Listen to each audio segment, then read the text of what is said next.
pourquoi l'Inde pourrait-elle changer de nom? India en anglais, Bharat en hindi. C'est un débat qui prend une ampleur internationale, comme au sommet du G20 2023 à New Delhi, où les invitations étaient signées de la présidente du Bharat. Même chose sur le pupitre du Premier ministre, jusqu'alors désigné comme le représentant de l'India en anglais. Pourtant, la question est loin d'être nouvelle. L'Inde, telle qu'on la connaît aujourd'hui, est très récente. Elle est née en 1947. Mais la civilisation indienne trouve ses origines au VIe siècle avant notre ère, autour du fleuve Indus, anciennement appelé le Sindhu. Dans un premier temps, en fait, le Sindhu est devenu hindou en langue perse, c'était avant notre ère, donc le S a changé, et ensuite le H a disparu et c'est devenu India. Le Sindhu va aussi donner Hindustan, littéralement le pays de l'Indus, ou encore Al-Hind, utilisé par les peuples arabes. La plupart des noms de l'Inde trouvent donc leurs premières origines il y a près de 2500 ans dans ce fleuve. Mais aux alentours du 5e siècle de notre ère, un deuxième terme est apparu, celui de Bharat. Qui vient du nom d'un roi mythique qui apparaît dans des écrits sanscrits du début de notre ère, dans les Puranas. Des récits légendaires oscillant entre épopées de rois et réflexions philosophiques, en passant par des histoires de dieux et de déesses.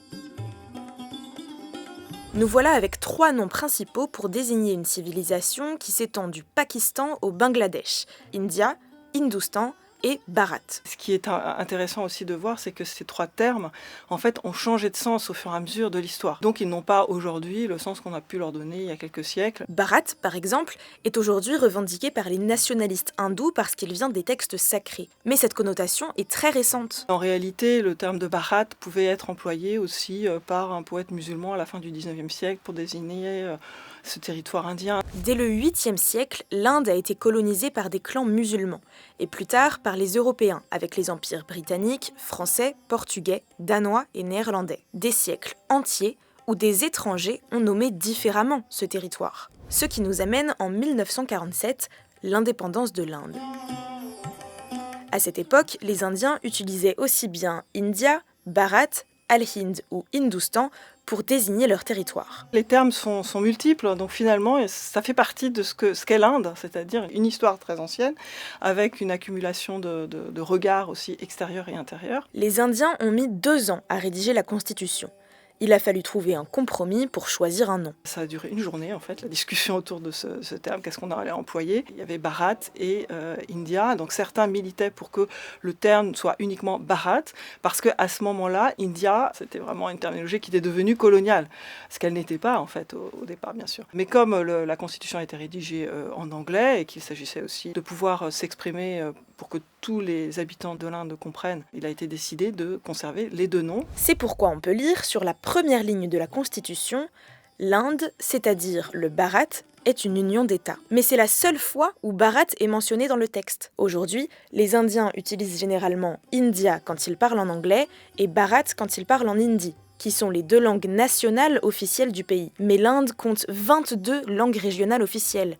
Et encore. Il y a bien plus de langues que ça, de toute façon. Donc, le dernier recensement de 2011 recensait plus de 19 000 langues maternelles. L'anglais a été choisi pour unifier une diversité linguistique. Le fait que le Premier ministre Narendra Modi veuille officialiser un terme sanskrit pour désigner le pays ne plaît donc pas à tous les Indiens. Bharat ne fait pas l'unanimité pour 2 raisons, je pense. L'instrumentalisation de ce nom par les nationalistes hindous, qui montrent ce terme parce qu'il apparaît dans des textes sanscrits comme relié à l'origine de la religion hindoue. La deuxième raison, elle est linguistique, parce que c'est un mot qui est sanskrit et que, en particulier, les habitants de l'Inde du Sud qui parlent des langues dravidiennes sont très attentifs à défendre leur spécificité et ne souhaitent pas que l'anglais disparaisse ou soit contesté comme langue officielle. Ce débat est d'autant plus actuel avec les élections générales de 2024 pour lesquelles 26 partis d'opposition ont formé une coalition sous l'acronyme de India. Alors, quand Narendra Modi impose le nom de Bharat pour parler de l'Inde, il y a une sorte d'instrumentalisation politique aussi, et donc c'est une sorte de protestation contre ça pour rejeter le terme India comme s'il était